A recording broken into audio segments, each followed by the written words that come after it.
मुंहिंजो नालो मीर शोएब खान शर आहे। ज़ाहिर आहे कुझु दोस्त सुञाणींदा बि हूंदा।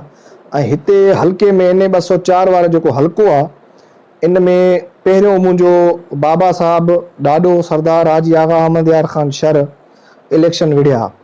सो उन्ही खां बाद में इहो उन जी वफ़ात खां बाद में ज़ाहिर आहे असांजे ख़ानदान हमेशह सियासत कई आहे।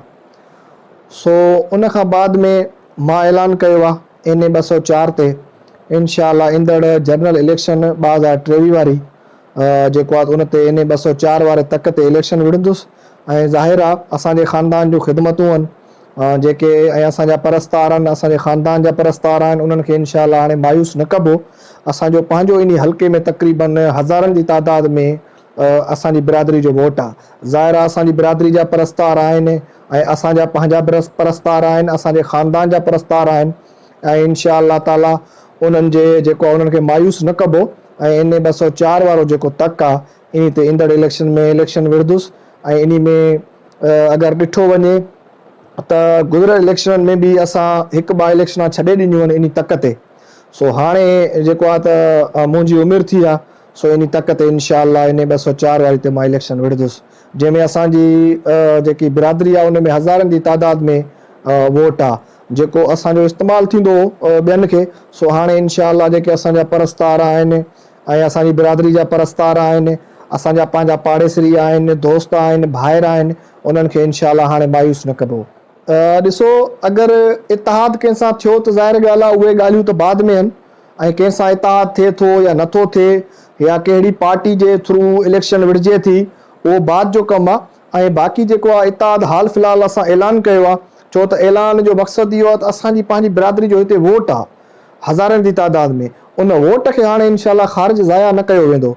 हाणे उन वोट जे थ्रू असांजा पंहिंजा दोस्त आहिनि। अगरि ज़ाहिर आहे हिकिड़ो अगरि असांजो शर आहे त उन जा 3 दोस्त ज़रूरु हूंदा। ज़ाहिर आहे असां बि मुक़ाबिलो कंदासीं ऐं असां बि इलेक्शन विढ़ंदासीं। बाक़ी इतिहाद या पार्टी उहो बाद जो कमु आहे जेको इंशाअल्लाह बाद में कबो फ़ैसिलो ईंदड़ वक़्त में। हा, ॾिसो, इलेक्शन विढ़णु सभ जो जमहूरी हक़ आहे। उनखे ॾिसो, इन में हिकिड़ो जेको आहे ॻोठ जो जेको हिकिड़ो घर जो फ़र्द आहे उहो बि इलेक्शन विढ़ी सघे थो। ऐं असांजे ख़ानदान जूं त ज़ाहिर आहे ख़िदमतूं बि आहिनि ऐं इलेक्शन विढ़ंदा पिया अचनि हमेशह। सो इंशाअल्लाह ताला बाक़ी जमहूरी हक़ आहे ऐं जमहूरी हक़ कोई बि रोके नथो सघे। सो मां ऐलान कयो आहे, ऐलान इंशाअल्लाह इहो जेको आहे त मां हिकिड़ो पंहिंजो पूरो कंदुसि, इलेक्शन मां विढ़ंदुसि, भले कुझु बि थी वञे, कीअं बि थी वञे। ज़ाहिर आहे NA 204 वारे तक ते ऐलान कयो आहे, इंशाअल्लाह हुन ते विढ़ंदुसि। बाक़ी रुकावटूं जेको बि कुझु आहे उनखे फेस कबो, इंशाअल्लाह मुंहुं ॾिबो।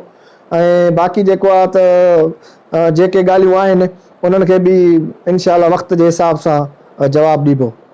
ॾिसो, हिन टाइम त ज़ाहिरी ॻाल्हि आहे जेकी NA 204 जी आवाम आहे या तव्हां इंटीरियर सिंध में ॾिसो, उन्हनि खे सभिनि खे ज़ाहिर ॻाल्हि आहे हाणे नवनि चेहरनि जी ज़रूरत आहे। सो जेको नओं चेहरो अचे, ज़ाहिर आहे मां नौजवान आहियां, इंशाअल्लाह मूं मां जेको आहे पूरो उमेद आहिनि। असां सां त जेके बि दोस्त आहिनि ॿियनि क़ौमनि जा, पंहिंजा कबीले जा जेके बि आहिनि, असां वटि त बिल्कुलु उन्हनि जा मोबाइलनि में नंबर सेव थियल हूंदा आहिनि ऐं जिथे मिलंदा आहिनि नाले सां सुञाणनि। सो मां सम्झां थो त मां जहिड़ो कैंडिडेट उमेदवार शायदि NA 204 जी हल्के खे न मिले।